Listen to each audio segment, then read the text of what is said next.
Infelizmente, eu não tenho uma notícia muito boa para dar para vocês hoje, principalmente para as meninas, né? Pois é, eu estou fazendo uma pesquisa e, claro, isso está relacionado com o Swadhisthana na chakra. Mas nós vamos encontrar uma maneira de driblar esse truque do destino, tá? Eu quero que vocês saibam, primeiramente, que tá tudo bem, a gente vai complicar um pouco a situação aí, mas no final nós vamos encontrar uma forma de superar esse problema. A verdade é um problema real. A relação que isso tem com o Swadhisthana chakra, porque eu vou dar sequência no estudo que nós estamos fazendo do segundo chakra, que é o Swadhisthana chakra. E esse chakra, o obstáculo principal, o desafio principal desse chakra, dessa série ou dessa fase do jogo da evolução, é a superação do medo. Eu não sei se vocês sabem, mas o que os bebês, por exemplo, essa área aqui, que é onde está o Swadhisthana chakra, é onde fica o ventre, ou útero feminino, né? E o bebê, quando você, por exemplo, está com um bebê chorando na sala, a técnica que funciona para que o bebê se acalme você pode abraçá-lo bem firme e balançá-lo e fazer um som, que é o som do útero, no ouvido do bebê. Aquele sonzinho que toda mãe intuitivamente faz. Esse sonzinho é o som do útero. Inclusive tem aí no YouTube, se vocês pegarem para pesquisar, para investigar, né, para checar o que eu estou falando aqui, você vai no YouTube e coloca lá, mães, sons do útero para acalmar o bebê. Você vai ver várias mães explicando as maravilhas que é. Por quê? Tem já programas prontos para isso. Você coloca na televisão o som do útero. O bebê pode estar chorando. Quando ele começa a ouvir o som do útero, que ele ouvia quando estava no útero, ele se acalma imediatamente. Para de chorar. É incrível. As mães falam, isso como que ninguém falou isso antes? Mas era intuitivo, né? Você pega, qualquer mãe já pega o bebê e faz o barulhinho. Só que agora a mamãe não precisa ficar mais ali, porque ela tem muita coisa para fazer e só coloca o som. Mas o bebê, ele fica ainda... Só que só o som, ele acalma. Agora, o contato com a mãe dá endorfinas que produzem antidepressivos. Então a criança... Ela aprende a desenvolver endorfinas de antidepressivos já logo nos primeiros momentos. E como antigamente não havia televisão, não havia rádio, não havia esses mecanismos todos, o índice de depressão era menor, porque as crianças já desenvolviam esse antidepressivo já logo nas primeiras fases da formatação do processador. O cérebro humano é um processador. Ele dura uma média de 6 a 7 anos para ser completamente formatado, para ficar 100% disponível para ser utilizado em toda a sua potencialidade. Então, nos primeiros anos, a criança ela está fazendo os downloads dos drivers que vão deixar o processador funcional para lidar com o jogo na sequência, que começa ali a partir dos 6, 7 anos, que é quando ela desperta e percebe que existe. Então, quando ela percebeu que existe, pronto, o jogo já começou na sua funcionalidade total. E até lá, ele está apenas se formatando, então ele está baixando os downloads. Nesse momento, quando a criança ela, então, tem o contato físico com a mãe, os downloads que são ativados são aqueles que produzem endorfinas de antidepressivos, porque esse jogador vai precisar desse recurso lá na frente. Porque quando o jogo começar, quando o bicho pegar, ele vai se assustar. E quando ele se assustar, ele vai precisar desse produto químico que é produzido na própria farmácia, que é o cérebro, mas é preciso que tenha os drivers, senão ele não faz a configuração e o produto que é gerado a partir da interação dessa função não se dá, então ela fica sem o agente antidepressivo, se assusta, se apavora e alguns deles até quebram o equipamento, porque, enfim, né, falta o mecanismo e a distância social produzido principalmente pela dissolução da família, não é? E pela rapidez das necessidades de manutenção da própria vida, gera um distanciamento entre mães e filhos, né? Pais e filhos. Então, normalmente, eles crescem com as babás ou as babás eletrônicas, e o que acontece? O processador ele não baixa os drivers funcionais para produzir endorfinas antidepressivas. Então, quando ele entra na adolescência, ele já entra totalmente assim, desgastado, é como se ele tivesse cansado já. É como se uma criança de 14 ou 15 anos tivesse 50 anos, porque não produz endorfina. Então, a máquina interna trabalha sem aquela graxa, então já vai desgastando. Entende? É como se fosse uma máquina trabalhando sem graxa, e aí sem óleo. Então, ela vai... Chega ali com 14, 15 anos, a pessoa já não está mais suportando a pressão da existência. Com 20 anos, é muito comum, entre 15 e 25 anos, o índice de suicídio é muito alto.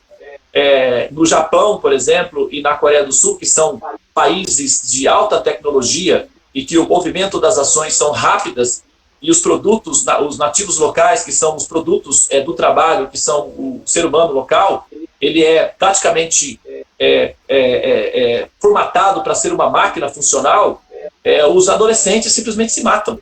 O índice é simplesmente o mais alto do mundo, entre Japão e Coreia do Sul. Eu trabalhei na Coreia do Sul durante 8 anos, e eu trabalhava na rua, não é? Então, em contato com as pessoas, eu ia nas universidades, em locais de muito movimento de jovens. E era muito comum eu vê-los, os jovens, com essa parte aqui, arranhado, marcado, com aqueles cortes que eles fazem, né? Ou então cortes no corpo. Era muito comum, era muito comum. E eles sempre, quando paravam para falar comigo, paravam assim. Eu os abordava, né, porque era um trabalho de pesquisa, era uma ONG, e eu tinha que conversar com eles.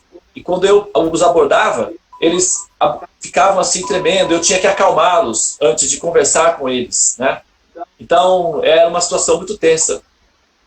E, bom, então isso se deve ao fato de que não há, digamos aí, essa produção de endorfina logo nos primeiros estágios da formatação do processador. Então é como se faltasse drivers. Chega lá na frente, o equipamento não roda e, enfim, dá um pânico.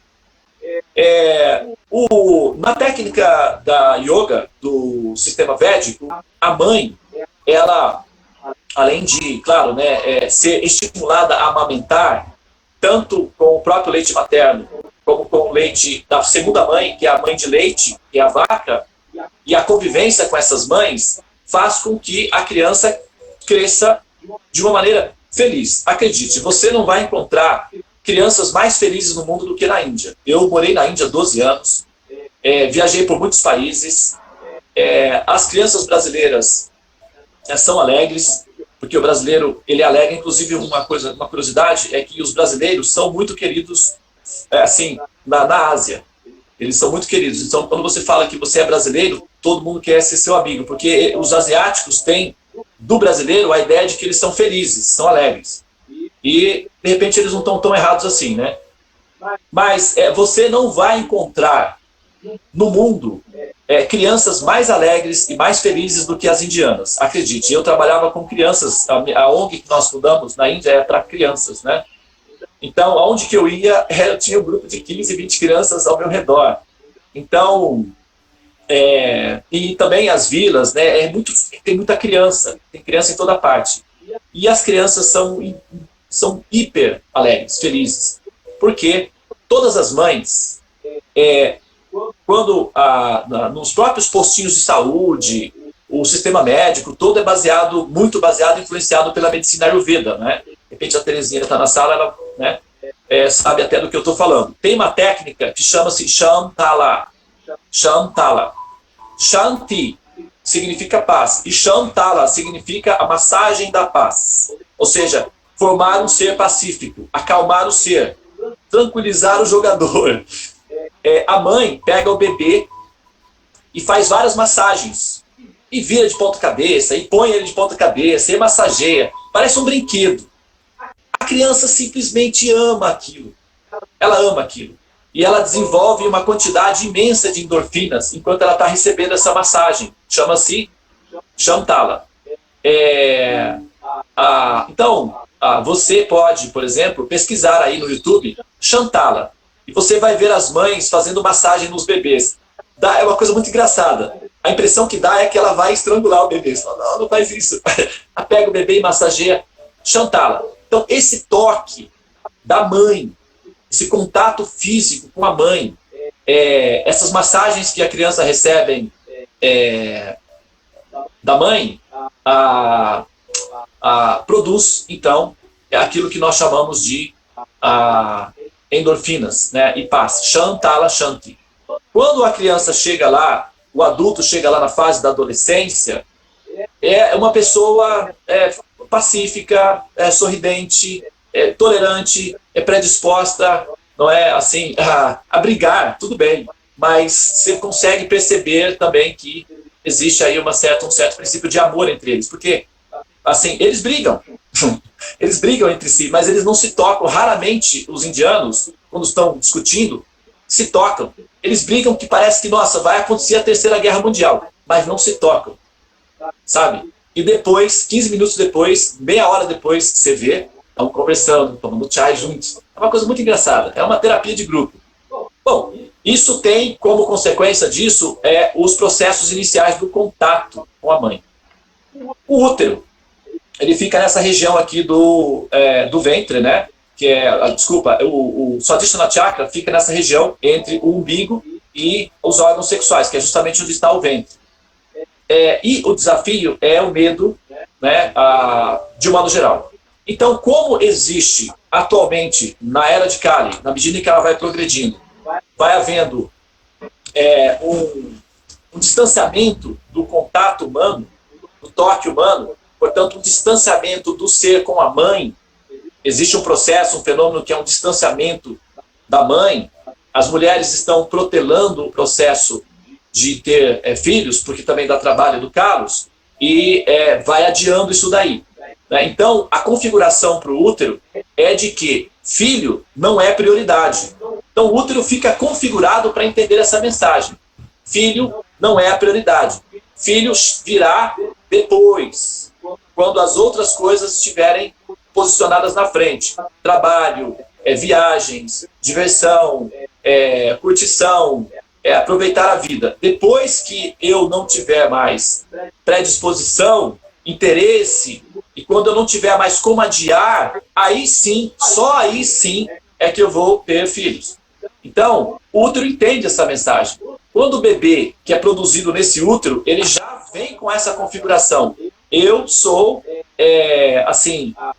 eu estou chegando, mas não é que realmente eu seja a prioridade. Então, o princípio de amor, ele já fica diluído logo no estilo de vida e fica registrado no útero. Como consequência disso, a criança que nasce nesse útero já recebe essa configuração. Então, a formatação desse ser, nas suas bases, já vem essa configuração de que eu estou no final da fila. Quando ele nasce, ele já nasce com essa sensação de final de fila. Isso é uma espécie de bullying. Então já tem uma configuraçãozinha sutil ali, indicando um bullying. Quando a criança nasce, tem uma separação da mãe, que confirma esse distanciamento, que confirma essa rejeição. Lá no final, quando ele chega na adolescência, a percepção de que ele é um ser indesejado, de que ele não foi, de que ele não é a prioridade, está lá nos bastidores. Né? O resultado disso enfim, né? Nós temos aí os adolescentes que entram nas escolas e atiram, e é muito comum adolescentes fazerem isso, né? E é um fenômeno, né, do distanciamento materno, do princípio materno. Esse princípio materno que acalma o ser. Ele precisa desse princípio materno para conseguir jogar o jogo, senão ele fica revoltado, ou ele quebra o próprio equipamento, ou quebra os outros equipamentos. Estraga os outros equipamentos, que é o que eles fazem, e o que eles têm feito. Por isso, um dos efeitos que nós podemos observar atualmente desse distanciamento do humano, dessa rejeição do humano, é um fenômeno que eu estou estudando, passei essa semana estudando, eu até estou brincando muito com as meninas aqui, provocando elas, né, como consequência dessa pesquisa que eu estou fazendo, é o fenômeno dos robôs sexuais. Não exatamente, não necessariamente apenas robôs sexuais, mas robôs funcionais para serem substitutos dos humanos. Então, tem uma empresa chinesa, uma americana, uma japonesa, que são especialistas em criar robôs com a aparência humana e com certos comportamentos humanos para substituírem as mulheres. E a demanda por robôs femininos é de 9 para 1. Para cada 10 robôs que são encomendados, 9 são mulheres, 1 é um robô masculino.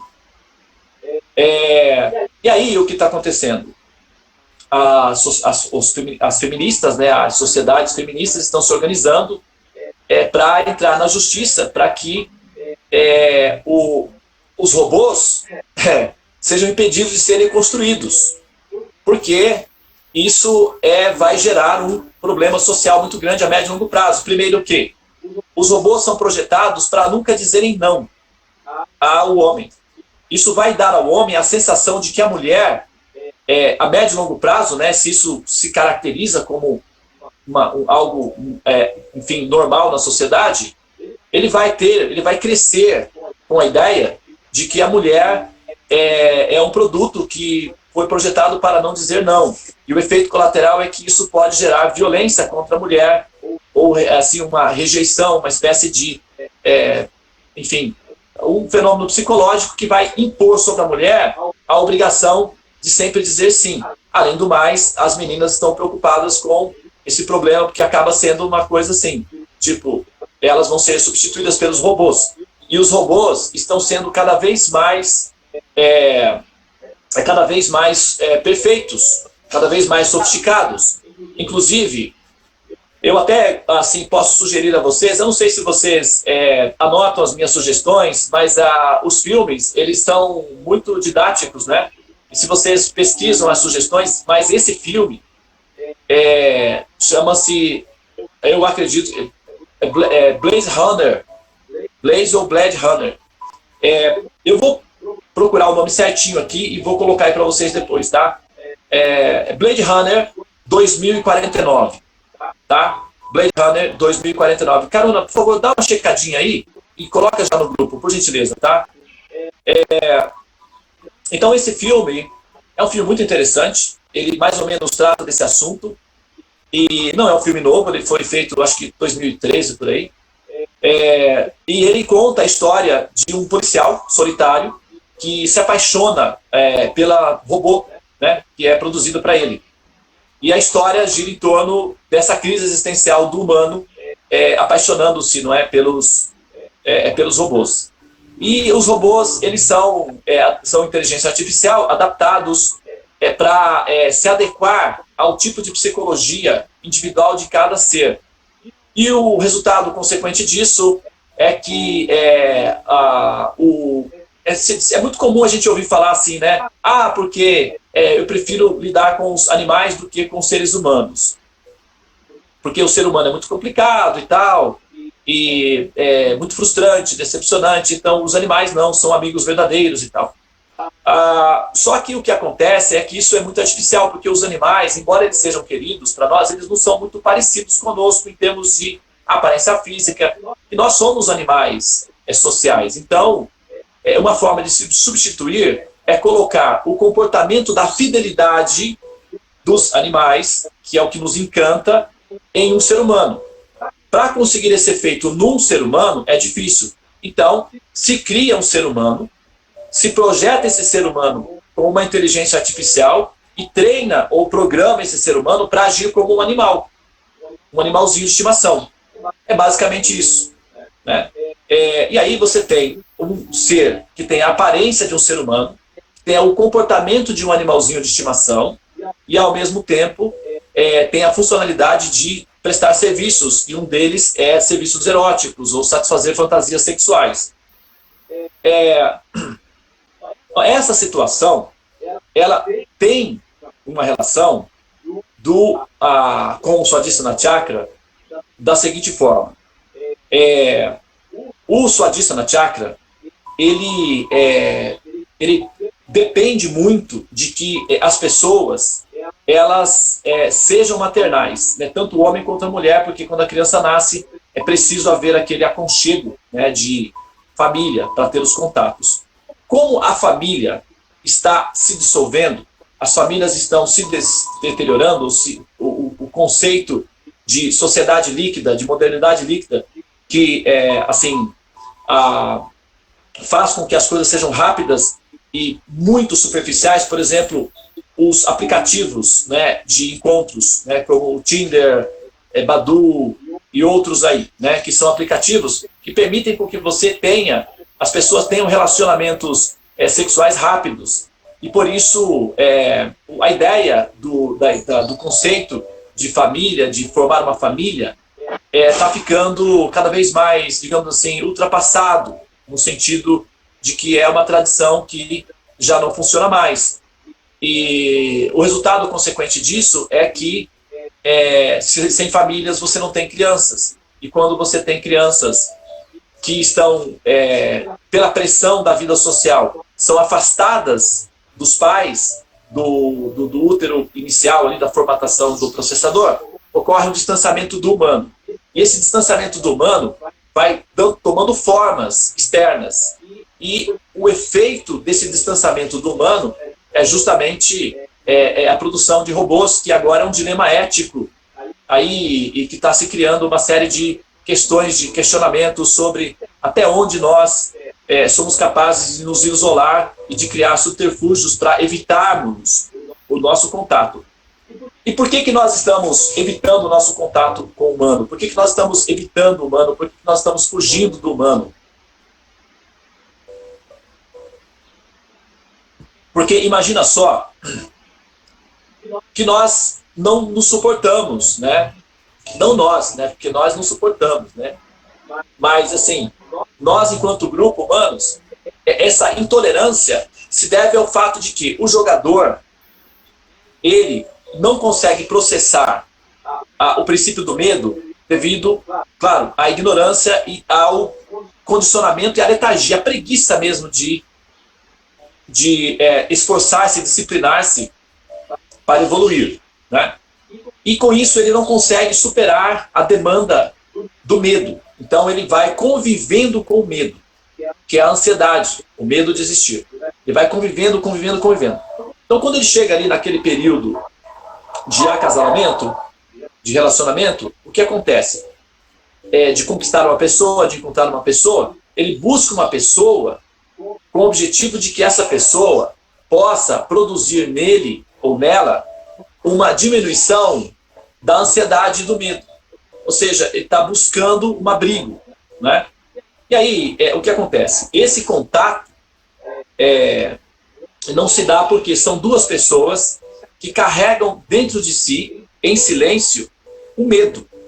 Então, quando eles entram em contato, a tendência é transferir para o outro a própria terapia, que é a responsabilidade de fazê-lo feliz. Então, o menino transfere para a menina a responsabilidade de fazê-lo pacífico, de fazê-lo feliz e de aliviar a ansiedade dele, e a menina transfere para o menino essa responsabilidade, e fica um jogando para o outro essa responsabilidade, porque nenhum dos dois aprendeu a superar o medo.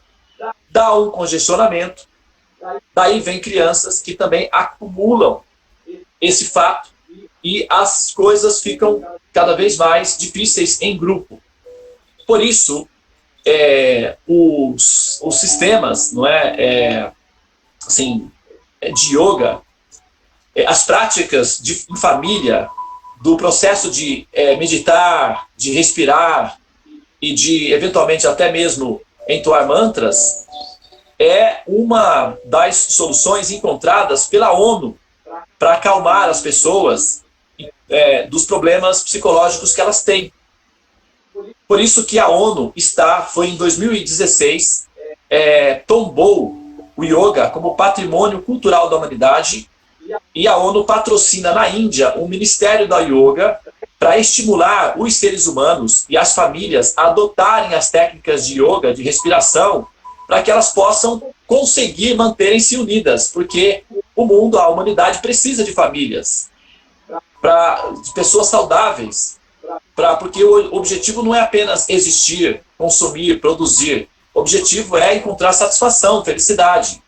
E esse item fundamental do processo de existir está sendo substituído pelo prazer do consumo rápido, que gera um efeito colateral, que é a insatisfação, que é a frustração, que é a irritabilidade, a intolerância, não é? E o resultado disso é violência interna, e essa violência interna se demonstra na forma da depressão e do suicídio, e violência externa, não é? Que é as pessoas tentando devorar as outras pessoas ao máximo, explorando-as ao máximo.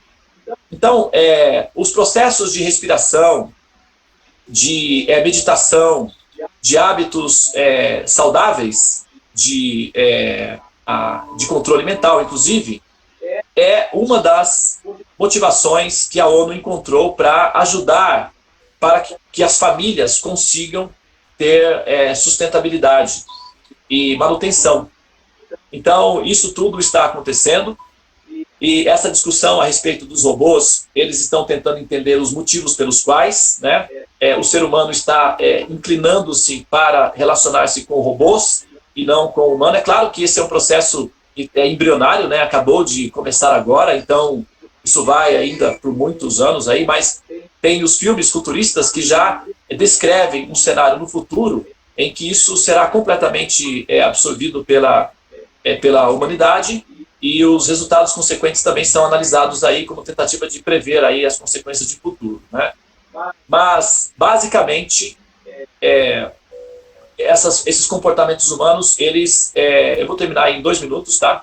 Basicamente, esses comportamentos humanos, eles têm como base, como raiz inicial, o Swadhisthana Chakra, que é quando o jogador, a alma, desperta e entende que existe e tem que lidar com isso.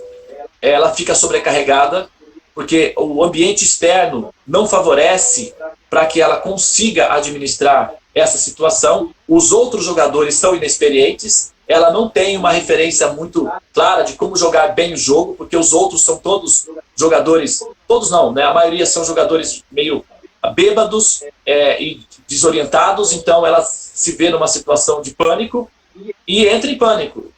E a síndrome de pânico é uma demonstração clara de que os jogadores estão jogando mal o jogo da existência. E por isso, a nossa função, ou a função daqueles que... A missão, né, pode-se dizer, ou a responsabilidade daqueles que têm conhecimento das causas que levam o ser ao desespero, à depressão, não é? E ao medo, devem ser espalhadas, né? Devem ser, enfim, compartilhadas, né? A sala do templo é uma primeira fase, mas a sala dos mantras é um recurso, né? É a nossa contribuição para a humanidade, para, enfim, ajudar a resolver esse problema, né? E nós entendemos que na medida em que a humanidade vai crescendo, ela vai evoluindo, então ela passa por essa fase de desespero, mas os processos dos conhecimentos védicos foram colocados à disposição do ser humano justamente para resolver esse problema técnico, que é o medo da existência.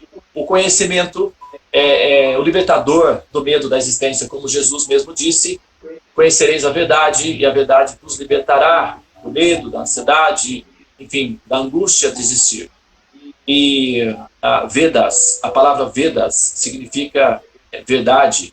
Daí é que nós temos a palavra veracidade, vem de Vedas, né? Porque os gregos não sabiam falar necessariamente Vedas, então eles falavam vera. E daí os romanos adquiriram o hábito de falar tudo que é verdade, eles chamavam de vero. E aí nós temos a variação de veracidade, ou vero.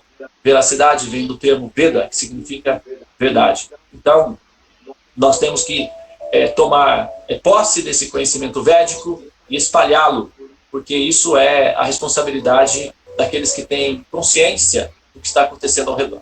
Tá? Eu acho que eu vou parar por aqui. Se alguém quiser fazer algum comentário, alguma pergunta, por favor, fique à vontade.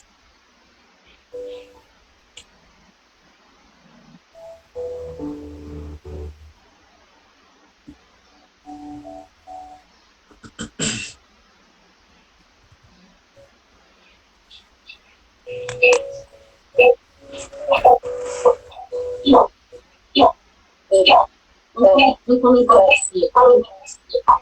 Eu amamentei as meninas, a minha mais velha, ela me matou. Essa aqui daí, é uma pessoa que se conecta, e me todas foram tranquilas, no trabalho. A questão do toque, como você falou, eu acho muito interessante.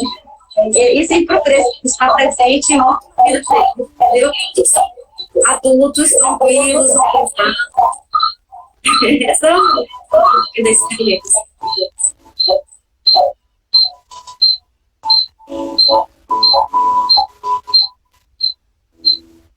Você entendeu, Carol? Eu não ouvi, não. Tá? Tava cortando, eu não consegui compreender. Eu não entendi. A conexão dela não tá boa hoje, A conexão né? tá ruim, tá cortando a sua fala. Tá sem microfone. É. Gente, vamos aproveitar essa pausazinha, que o pessoal tá saindo. Vamos dar um bom dia coletivo aí. Vamos aproveitar para fazer essa... Eu não sei, meu telefone aqui, não estou conseguindo pegar vocês o som bem. O aplicativo, ele... Tá me ouvindo agora? Para vocês aí, eu acho que vocês devem me ouvir, né? Claramente, porque vocês, né, não estão com problema. Mas para mim aqui, eu não estou conseguindo ouvir vocês, o som está muito baixinho. Eu já usei o aplicativo em outras ocasiões também, sempre dá essa questão aí. Acho que eu vou desinstalar o aplicativo e reinstalá-lo novamente para ver se esses problemas se eliminam. Vamos dar um bom dia aí para as pessoas, né? Pessoal, Tula-se, você está me ouvindo agora, Budu? Agora sim. Agora eu te ouvi. Ok. Deixa eu só falar com algumas pessoas aqui antes de... Tá. Satimata, bom dia, querida. Bom dia, pai. Não, não é assim. Meu amorzinho. Essa é minha filhinha. Você estava disfarçada de Satimata, né? O aplicativo não funciona no meu telefone. Tá. Não funciona no seu telefone, né? Tá bom. Você participou de todo o Catar, o Krishna Catar, Lila? Sim. Krishna Catar? Porque isso vai levar até lá. Em algum momento, né? A viagem é longa, então tem que começar por algum ponto. Mas esse assunto aí dos robôs, você participou? Participei. Eu já tinha lido vai lá, sobre pesquisa, porque é o seguinte... em algum momento você, pode ser que seja na universidade ou no bate-papo, você será confrontada com esse tema, porque é um tema que está aparecendo, então é bom que você conheça o assunto para ter a sua opinião formada sobre tudo, sobre o que é o amor, sobre o que eu nem sei quem sou. Tá bom? Tá bom, querida. Beijinho. Tá, pai. Eu gostaria de falar com a Terezinha Passos. Pode ser, Terezinha? Eu gostaria de conhecer você. Eu não conheço, assim, a gente bateu, conversou um pouco, né? Mas, não sei se você está me ouvindo também. Você está me ouvindo? Estou te ouvindo. Tá, você pode, por favor, deixa eu ver, colocar a sua câmera? Ah lá. Terezinha, você é a Terezinha Passos, certo? Sim, sim. Você é que nasceu no dia 3 de outubro. Sim! Yes! Sim! Tá. No dia 3 de outubro, posso falar aqui? Claro, com certeza. No dia 3 de outubro, a Terezinha vai fazer aniversário e ela vai fazer uma live para comemorar o aniversário dela com os amigos e tal. E ela está organizando um evento que é Bhajana, né, com alguns devotos que vão cantar e tal. E eu vou entrar para explicar os mistérios insondáveis por detrás do princípio que é o criptograma 3, ou o fator 3, revelações inéditas do número 3.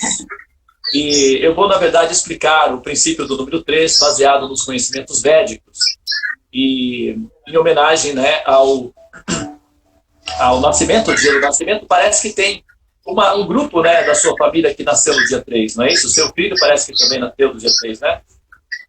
Na verdade, graças a Deus, graças à energia cósmica, né, ao divino, tudo na minha vida é 3. Meu filho nasceu no dia 3 de julho, minha filha nasceu no dia 3 de outubro, minha mãe nasceu no dia 23 de setembro, meu irmão, e aí é assim. Então, tudo que acontece na minha vida tem a presença do 3.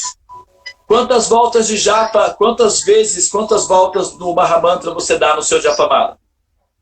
Na verdade, eu estou começando agora, mas você já acendeu uma luzinha. Muito obrigada. Grata. Coloca 3 na sua pauta. Muito imediato. Muito obrigado, mestre. Muito obrigado, mestre. E assim eu já ganhei o dia. Já ganhei. Já ganhou, né? Já atualizou. Poxa, muito que bem. lindo. Então tá. Um beijo. Então, você depois, né, vai fazer aí o... se você quiser, se você precisar de ajuda para fazer o folderzinho, a minha filha, ela simplesmente é uma artista nesse assunto. Uau, depois eu posso até passar o contato para você, dela, vocês articulam e ela pode fazer para você o folderzinho da chamada. Ai, que lindo. Muito obrigada pelo presente. Muito obrigada. Aí já é o presente, já, ó. É o presente. Sua presença é o presente, as pessoas que estão aqui é um presente. Dela, então, você, certo? Sua filha é um presente. Estou feliz. Tá bom. O meu 3 é glorioso. Um abraço, gente. Combinado.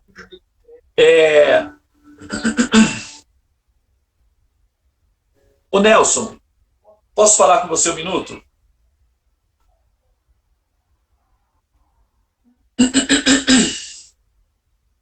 Tá na sala ainda, Nelson? Tô aqui, eu liguei agora o microfone. Tá escutando? Tô ouvindo. Ô Lila, Ok. o nome da Sati, só um minutinho, Nelson, já volta aí. O nome da Sati é camarada, né? Por isso que ele é assim, camaradinha, agora que faz sentido, né? Fala isso pra ela, que eu acho que ela não sabe disso. De tanto ouvir que ela é camarada, ela acabou ficando assim, desse jeitinho que ela é, né, camarada?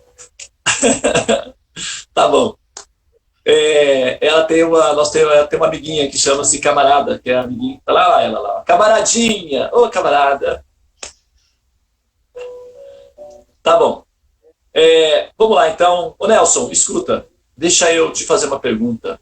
Você já tinha feito alguma coisa desse gênero antes? Meditação, yoga? Não, nunca. Você é um engenheiro, não é isso? Sim. E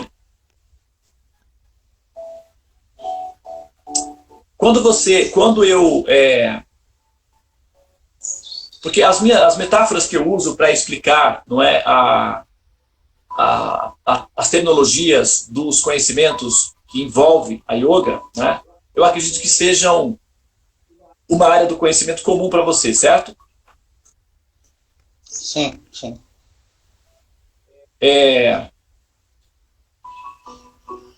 Quando você faz o mantra, você já consegue falar o mantra completo, sozinho? Sim. Já, né? Você está fazendo o mantra em outras ocasiões ou só nesse momento que está na sala dos mantras? Não, no momento eu só faço na sala dos mantras. Eu gostaria de fazer uma sugestão para você. Faça o mantra sozinho, em outras ocasiões. Pode ser qualquer horário do dia. Você se encontra um local pacífico e faça o mantra internamente como quem está programando uma máquina para funcionar. Você pode programar a sua mente para pensar dessa forma mesmo. Como você programando uma máquina para funcionar para exercitar aquela função. E você observa, você faz um ciclo de 31 dias. No mesmo horário, você escolhe um horário apropriado, sozinho, no mesmo horário. Faz os pranayamas, que são as respirações, 12 vezes. Depois você entra no mantra, você pode colocar até um som de fundo, pássaros, água, enfim, o que você desejar. E você faz o Mahamantra uma volta, são 108 vezes, sozinho, treinando a sua mente como uma programação mesmo, faz um exercício objetivo nesse sentido, muito claro, de forma mecânica, não precisa se preocupar com emoções místicas, com conexão, assim, esotéricas, não se preocupe com isso, seja, assim, pragmático, realmente. E faz o processo durante 31 dias, registra a sua evolução, registra a sua percepção de si próprio durante esses 31 dias. No final, faz uma avaliação geral e ofereça-nos esse presente. Ou seja, explique para nós, com a mente e a inteligência de um engenheiro experiente, você tem quantos anos? Estou com 59. 59 anos, né? Me parece, se eu não me engano, você é PhD, não é isso? Não. Tenho pós, mas não chega a ser PhD. Ok.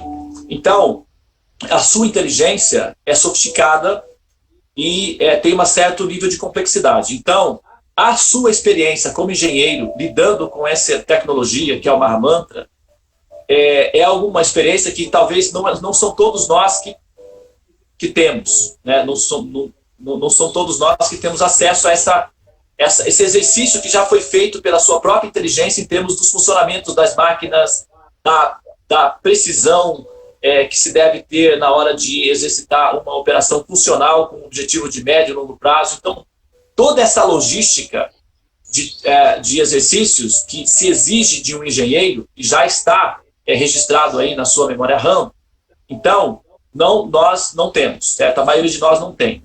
Então, se você faz a sua experiência como um laboratório e depois nos explica, nos diz como é o funcionamento disso, do ponto de vista de um cientista que você é, então isso pode ser um momento importante de assimilação e de experiência para nós, até para mim também, enquanto pesquisador, porque eu tenho interesse em entender como isso funciona na mente na inteligência de uma pessoa cuja mente é pragmática, né? Apesar de que você é um transcendentalista, você é um buscador, você é um yogi, pode-se dizer assim, mas a sua inteligência foi treinada, pode-se dizer dessa forma, para ser pragmática ao extremo, né? Então é um pragmatismo radical. E a combinação desse pragmatismo radical com a metafísica, que efeito isso pode produzir? Então é um laboratório interessante. Só que